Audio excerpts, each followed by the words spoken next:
Through the work of the archaeologist Maria Gimbutas, I learned of the prevalence of bird-woman figures which were found in the Neolithic period, and personally experienced what these images were for me.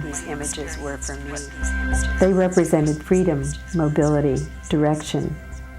My imagination can take me anywhere. No one can censor my expression through art. This was done from a scribble in chalk pastels.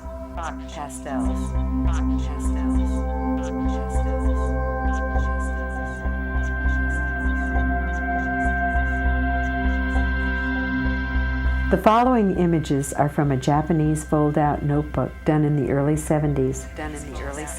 This is one picture, 196 inches long, that I painted in watercolor, making an effort not to impose my own ideas, rather to allow images to arise from the blots and splashes of color. The story is still unfolding after more than 25 years.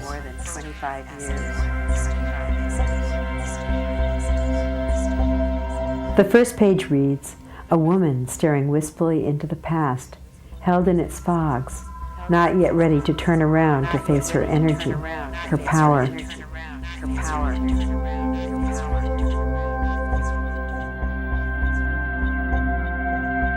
Little goddess faces appear in the corners of the paintings. In searching for my own power, I have to let go of old ideas of power, and this looks like an old idea, power that dominates, power over instead of power with.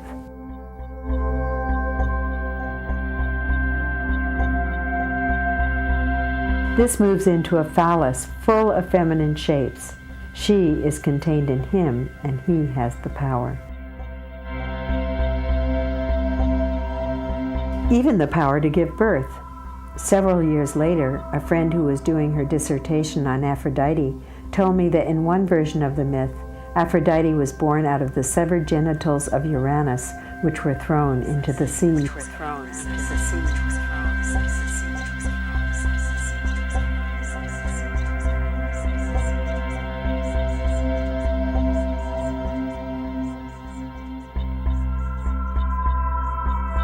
This moves into a bridge which I feel I had to cross to arrive on the other side.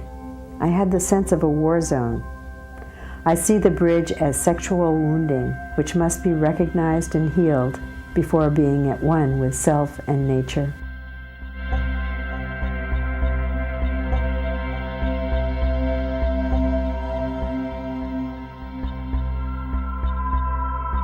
Woman as earth is at the other side of the bridge, a place of rest and peace.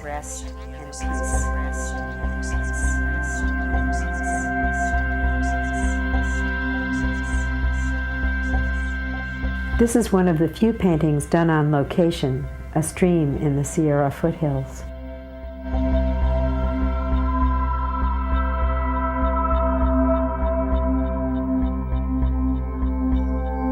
Another bird woman.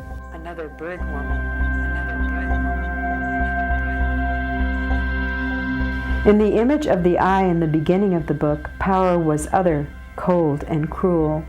Now my own portrait is in the center of the eye. This moves into an undulating, sensuous landscape, which I see as a healing image for the sexual wounding. I was with some friends on Mount Tam. We sat on a hill looking over several meadows in which deer grazed. They suggested I put this into my long notebook. When I saw how square the meadows looked, I was disappointed and felt I had ruined the book. I faced this fear many times since starting a new page. Then, to my delight, I saw that these were the knees of the great Earth Mother. I was so moved to discover her that I just sketched her in, but didn't finish the book for 8 years. She is growing out of the earth and reaching for... I didn't know what she was reaching for.